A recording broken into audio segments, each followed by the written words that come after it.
He said the convoy has been detained, and he said Ammon is in custody. Wow. And there are 2 people who have been shot, and one is deceased. We've got our guest, Bill Johnson. You're on the air with Ben and Jared. Thanks for coming on. Jared, thank you. Good morning. Good morning. Ben and Jared, is it? Jared, yeah. All right, Jared. Hi, that's not Ben. Appreciate you coming on. Especially with what's been going on. The media's been telling a bunch of lies about the feds, about the occupiers and the protesters at the refuge in Oregon, saying that they've caused $6 million worth of damage. That's about as hokey as you working for George Soros. I'm not sure if the new building cost $6 million. I think I could clean it up for $3 million. If Mike Noel thinks you work for George Soros, they haven't seen your pickup truck. I live in a roughly a $250,000 home. I could build 24 of them for what they say the damages are, and believe me, it's outrageous and ludicrous that they would even try to have the public stomach that thought. It's insane. So you were what is that? I'm getting my words mixed up. You were just an eyewitness to what happened, and what was you were there, and you also went ahead of Lavoie a couple of days in advance to kind of stake things out. Tell us about yourself and what you saw. Okay, I was there from about January, get my notes here, 15th through the 24th of January. And I actually was there also for the rally on January 4th, went back home and then returned. You spoke about the propaganda, and I will tell you that from day one, the propaganda machine was in full swing, because after the rally that was in Burns, the number of the townspeople and the patriots and the people who had been in the rally went to their local community center and had a meeting. And at this point, Ammon Bundy and others had already gone out to the refuge. And Pete Santelli, who is in jail now, came in and said that the Oregon Broadcasting System, and I believe the Associated Press, had said that Cliven Bundy had been interviewed and gave a report that he did not support his sons, he did not support the refuge thing, and people were in shock and awe in that building. We're like, what? We were at Bundy Ranch. How could he betray us? How could he say this about his own sons? And they were just grumbling, and it was like insanity. And Pete went outside, got his cell phone, got his thing. He came back a few minutes later. He says, folks, I have Cliven Bundy on the phone right now in real time. And he said, I want you to hear what he says. And he said, Cliven, did you give any interviews to anyone about this situation? He said, no, I did not. This is Cliven because I know him. I know his voice. Everybody in the room who knew him knew it was Cliven. Right. He said, I haven't spoke to anybody. He says, do you support what your sons are doing? He says, absolutely, I do. And we're stunned, because if this is what the media is portraying from day one at the rally, that someone has put out to Associated Press and Oregon Broadcasting System that Cliven Bundy has given an interview that was total false. The propaganda machine was in full motion at that point, and the misinformation. The media will stop at nothing. They won't even stop at lying. They will lie to get their story across. It was total lie, and it went that way from day one. And the portrayal of the occupation that they call an armed standoff, that never was a standoff, because in my time there, I never saw one federal officer, I never saw one uniformed law enforcement official anywhere at any time. And I personally witnessed media come through the front gate, visitors, ranchers, out-of-state people who wanted to come and see what was going on for themselves. Protesters with signs were let through.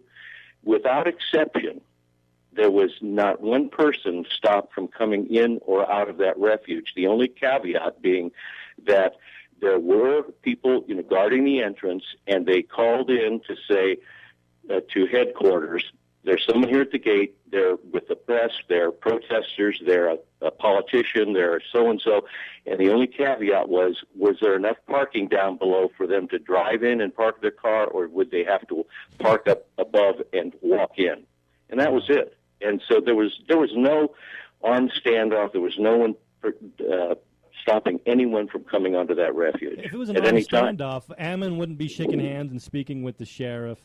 There's been audio released now where government officials were saying that they haven't broken any laws. There's nothing that they can do.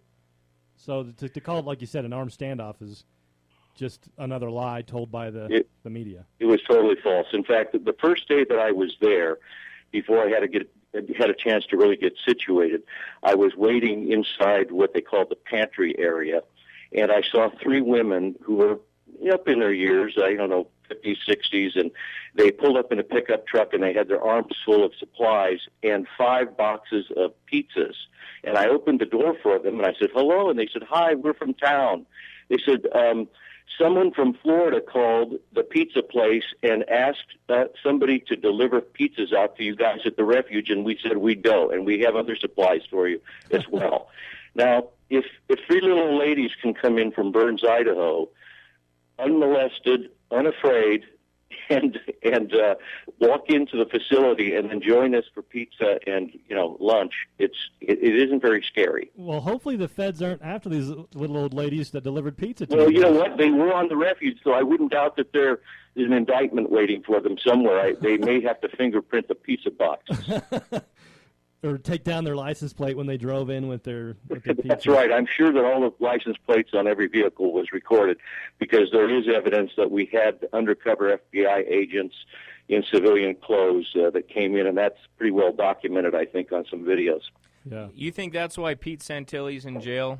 He made them very, very mad by telling the truth? He has been, and I'll clean up my language, he has been ticking them off for a long time. And he's very vocal, and he's not your normal journalist by any stretch of the imagination. And I was on a what do they call it, border convoy months and months ago when Obama was shipping in Central Americans into Murrieta, California, and the Department of Homeland Security buses were stopped by the locals, and Pete Santilli and his crew did a cross-country thing, and I know that the mainstream media, the law enforcement, they're not happy with him, and they're not happy with a lot of us. But I cannot understand how first of all, how any of these people are in jail in solitary confinement, shackled to go to court, and then once they're released, and several of them, as you know, have gag orders placed on them. I have seen Jodi Arias in Arizona that killed, shot, stabbed, murdered beyond belief her boyfriend, wasn't treated this poorly. Right. I'll tell you why Pete Santilli's in jail, because the rest of the talk radio heads in America haven't come to his aid. They don't take care of their own. This is a cutthroat business. They're not. It's a warning for all of them, because they could be next. Well, they are. They're eating their own. And sadly, I keep asking myself, where are the journalists coming up with the evidence to substantiate the claims of the patriots and stand against the media propaganda? Because I saw CNN, New York Times, ABC, Russian television, every major network was out there almost every morning for press conferences in front of the refuge. And then after the press conference and during the day, they were free to roam around, and they did. And they were taking photographs, and they were filming. And DirecTV was out there doing a documentary. And I've seen hide nor hair of any of these people put up any supportive information, photos, or other documentation videos to back up the claims of the patriots and go in the face of what the BLM and the mainstream media is putting out there as propaganda, saying that the place was destroyed. There's enough video evidence out there. If you look, and you have to look deep, and I've spent hundreds of hours since I've been home looking at videos, and even some of Pete Santilli's that half the time are pictures of the air. If you sit through 2 hours of it, you'll find 10 minutes of information where the people are cleaning out a building with a forklift, and Ryan Bundy is driving it, and there's 2 and 3 foot wide, 6-inch deep piles of rat. We're heading off to a break. I don't want to cut you off, but when we get back, we'll be able to talk about how, if all of these pictures are out there, do you think there'd be evidence from the feds that their $6 million of damage was true? This is Ben McClintock, and this is the Liberty Lineup Radio Show on AM 630 K-Talk.com. Hold on, Bill Johnson. We'll be right after the break. Sorry.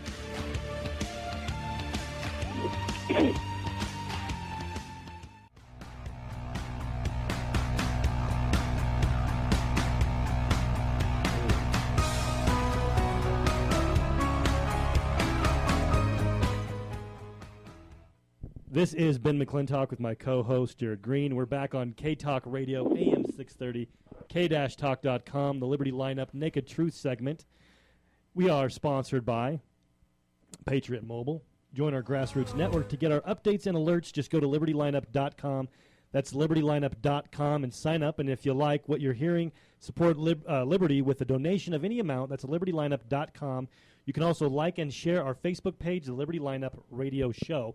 And we are speaking with Bill Johnson, who was at the Wildlife Refuge up in Oregon, talking about not only what was going on there with the cleanup, or what, the witnessing, the lies that the government says that it was $6 million in cleanup charges. And then he went ahead a couple of days to John Day to set things up. So, Bill, tell us a little more about what you were talking about. Before we went to the break, you were mentioning that there was so much media there. They haven't come to the defense and giving their video over to say, hey, these patriots, they were cleaning up. They weren't making messes. But at the same time, you would think that if they had video proving that the patriots were making a mess, that the FBI would be using that. Exactly. And, I looked at the photographs that are what I call the iconic photos that they're putting out as the evidence of destruction, one of which is the interior of what is the fire station building on the premises, where my first several days I slept 10 feet from where that photograph was taken. And I will tell you that in that area, the building was under construction. It was framed in. And when I got there, the exact area that they're showing is next to a framed-in bathroom. There was 3 feet stacked of insulation, construction debris, sawdust, pipes, wiring, etc. And the whole floor was covered with nails and debris. And I personally swept that area, cleaned it up, put it all into that area where the big stack of debris was, so that the rest of the place was open and clean for people who would be coming to sleep in that area. And when I saw that picture, I thought, that's exactly where I was sleeping. Now, someone has cleaned the big 3-foot stack out, but spread that debris around, then taken the photo and said this is damage. That's not damage. That's what was already there, only it was worse. And I have sent, I think you've got a copy of my narrative that I had forwarded to the individual who got me on this show. Yeah. But what you do not have, but is sitting on your email right now, are the corroborating photographs that were taken. You were asking other photographs. I obtained yesterday and had forwarded to the person who booked me the copies of everything that I described in my 5-page narrative, in the fire department, in the things that we discovered, and all pictures of inside the main bunk room guest house, showing the neatness of every room, how organized it was, how people were in there daily mopping the floor, because there was snow, there was mud. You couldn't come in with boots on and not track mud in the entryway. And there were people on top of this. I've never seen better organized facility in my life. But I will tell you this, some of it was so disgusting. When I went into the main guest house and was moved from the fire department, sleeping in there freezing, to a nice facility, I pulled the mattress out because I dropped an article of clothing behind the bed, and it was layered with rat poop. Yeah. And disgusting. Because this is in the main bunkhouse where these BLM people evidently stayed during the course of the summer. And this wasn't just, a winter's worth of rat stuff. And I have to ask the question, how do you get that much stuff behind a bed in the house? Well, a BLM guy probably threw his Big Mac wrapper behind the bed when he left. But listen, I think it was still there, and if I hadn't already eaten lunch, I might have been tempted. But the food was so good at the facility. We had ranchers bringing in pork and steaks, and I ate better there than I do at home.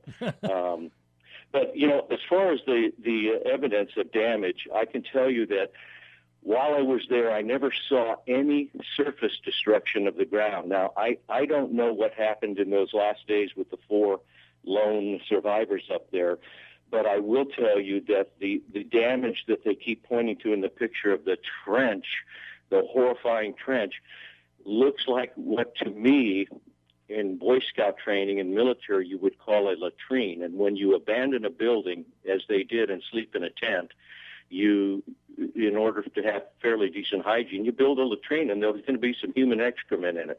But this story of human excrement all over and showing a photograph of what was the stable area with horse poop, and then showing Mark Fry's crushed tent poles, ice chest, air mattress, which I think might have belonged to me, and other camping items that look like they've been run over by a bulldozer, and calling that damage is ludicrous. It's clutter. And listen, these people got out of there in a hurry when they found out that Lavoie was ambushed and murdered, and the rumor was that they're coming for them next. Those people left, and they left their personal belongings, they left their beds, their cots, and one of the most graphic pictures actually shows that. If you look closely, there are cabinets with clothing in them, there are sleeping bags, there's cots. And what was really telling is that in one of the Pete Santilli videos, there's a video of that exact area before, and it shows how the beds were arranged, the cots were there, and people were living there, not in clutter and filth, but in an organized fashion in that same room. But somebody's going to have to come forward and say, look, we've got those pictures. We've got those videos. Let's defend these patriots. Yeah. But that's not damage. That's clutter. And I don't know who made the statement, but someone said, bring those patriots back and give them 2 or 3 hours, and they'll clean that place up. It'll be spotless, because it is really it's not a situation, I don't believe, where there's damage, and there's no proof also that there was any disturbing of the Paiute artifacts. That's totally it seems false, like too, that the feds. It seems like the feds have really just gone too far in the $6 million claim. I mean, it's so ridiculous that it's just beyond the pale. And in truthfulness, I think they're including their cost of having the law enforcement have to be there, and the FBI did not have to be there. If the Sheriff Ward had done his job, and they didn't have to call in the feds. They didn't have to have 16 MRAPs and a Black Hawk helicopter. And these guys were stationed out at the airport and in Burns and take over the junior high school and put blockades around the courthouse. My God, they put the whole city under martial law for guys who were 30 miles away, offering lunch to anybody who wanted to come in. And literally, you guys, I saw people coming from all over the country. Some people showed up in RVs, spent 2 or 3 days with their dogs running around the place, meeting, Dwayne, the horseback guy on Hellboy, the red horse, the guy with the flag and the flag jacket. And there was not a danger that necessitated having half the FBI agents from the country come out there and hang around at the airport and make this look like something that it was not. Hey, Bill. It was just... Was there there weren't this many law enforcement in Ferguson and Baltimore. I swear. No. Bill, can you validate was there an FBI guy at that church service that one day? There were 2 in Kanab. 2. No. I mean at the refuge there when Mr. Cooper was giving the piano concerto and everybody was singing hymns and having a good time and hanging out, and there's a couple of protesters they let in, one girl from Oregon, and then that big guy that looked totally out of place.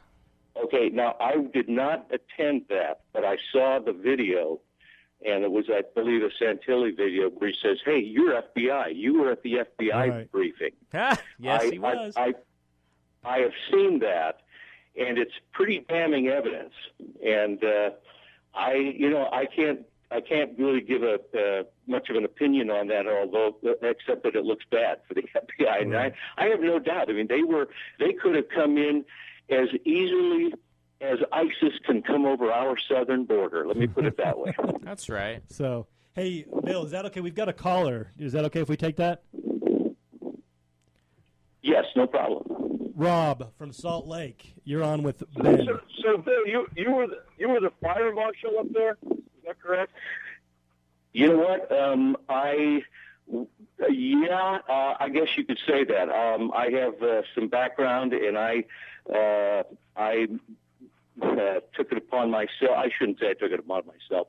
I pointed out some fire hazards, and at a meeting that I requested with the leadership, they asked me to take care of the problems and make it right. We had some fire prevention briefings with the kitchen staff. We had fire evacuation drills, and we also cleaned up the potential fire hazards that were in the bunkhouse, particularly in the laundry room, where they had flammable material. I'm sorry to interrupt you, but I was like your position up there. You were a city official, correct? Up there? Pardon me? You were a No. You're thinking of what's his name? Chris Briles. Chris Briles. He was the local fire chief who resigned when he discovered the FBI posing as the militant activist. Well, that's not me. I really like to thank you for shining the light on this for all the listeners, because a lot of people just don't understand certain things.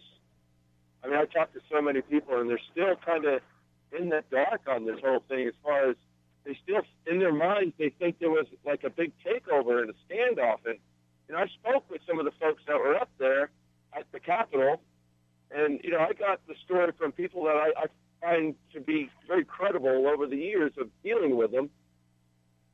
And it's just amazing that a lot of the American public are still, they won't allow themselves to accept what happened up there.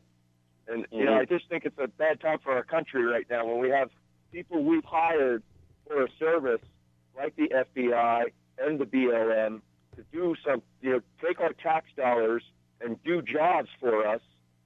And take your tax dollars and kill you with them. Run amok. Mm-hmm. Hey, Rob, thanks for calling, Rob. Call back anytime. Bill, we've just got a couple of more minutes. Is there anything that you want to make sure that our listeners know and hear from you? You know what? I would say that I can go into graphic detail about what was going on up there as far as the complete disrespect for the property that the previous occupiers had. Not us, but the BLM. I mean, when we got up there, it was like, what are they thinking? I would have fired whoever was in charge of that place, right, from the discrepancies that there were. But I mentioned John Day, or you mentioned that I was there. And yes, I was in John Day 2 days prior to the expected arrival of our group of leaders who were going to address roughly 300 plus people from around Grant County, and had driven hours to get there in some cases. And I was waiting at about 5 till 6 o'clock, and Sheriff Glenn Palmer was there, was going to speak, and he came up to me and said, there's been an incident, and he said the convoy has been detained, and he said Ammon is in custody. Wow. And there are 2 people who have been shot, and one is deceased. And I mean, the gloom was monumental, and I thought, oh my God. And I told the organizer who had organized this event, and he said, we've got to cancel the meeting, we've got to tell her. But I said, no way. I said, these people are up here, they came a long way. This meeting goes on. This is important. And I will tell you that there is a video. It has photographs, but the complete 2-hour audio, almost complete, I should say, that is astounding to listen to. But these people who came to that meeting and were expecting to hear Ammon and Ryan and Lavoie were there were tears. The Sharp family was there. They were crying, trying to sing their song because their daughter. We're coming up on a sharp break. They're going to cut me off, so I'm sorry, Bill. Thanks for coming on. Problem. Appreciate your expertise on this, and we'll have to have you on again soon. Thank you. You guys take care. Thank you. Have a good one. So if anybody wants to hear more about what's going on, Sherlyn Eager is going to have him on again, hopefully tomorrow. But also this Friday, tomorrow at 7 o'clock at the Boy Scout of America building in Orem. The Finicum family is going to be speaking. And so that is something you want to see tomorrow in Orem. This is the Ben McClintock, and our sponsor is Patriot Mobile, where your monthly bill goes to support this show and only conservative candidates and causes. We'll be right back on the BLM Conspiracy.